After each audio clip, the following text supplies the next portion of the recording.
New developments in a lawsuit filed to block a law that opponents argue would amount to a ban on drag performances in Texas. The law is supposed to take effect next month. It would criminalize performers and fine business owners if a minor sees something deemed as a sexually oriented performance. Our Will DuPree is following these developments and joins us now. Will, who's behind this lawsuit? Yeah, there are 5 plaintiffs who are now suing to challenge Senate Bill 12, and those include an Austin-based drag performer and a local company here who puts on drag performances. The performer in question, her name is Bridget Bandit, and you may recognize her testimony against SB 12 at a committee hearing earlier this year. Video of that moment went viral. She and the other plaintiffs argue this law is unconstitutional, specifically violating their rights protected by the First and 14th Amendments.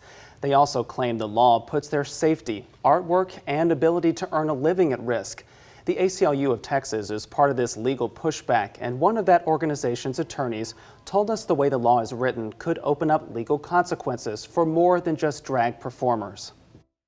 But it's also so incredibly broad and vague that it targets entire genres of performing arts that could be considered sexual by someone in any way.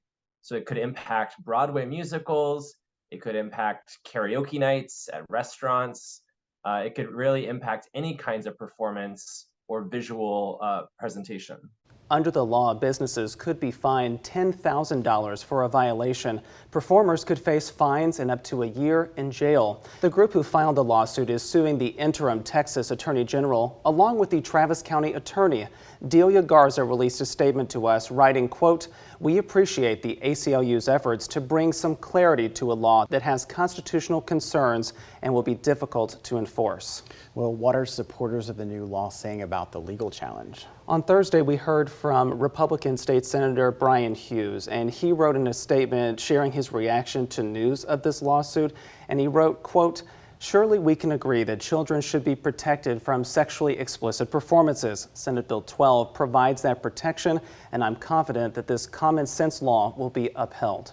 What's the outlook for this lawsuit? What comes next? Yeah, the law is set to go into effect on September 1st, so time is quickly approaching for that, but it's unclear right now when a court hearing might be held to potentially challenge the law. All right, Will, I know you will be tracking this case closely. We definitely will. Thank you very much. Thank you.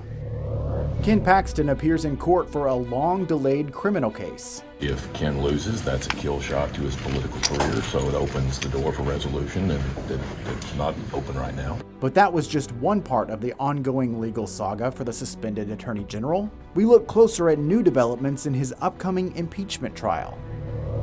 Texans will soon stop paying sales taxes on diapers and menstrual products, the cost to the state, and how the change could help Texas families.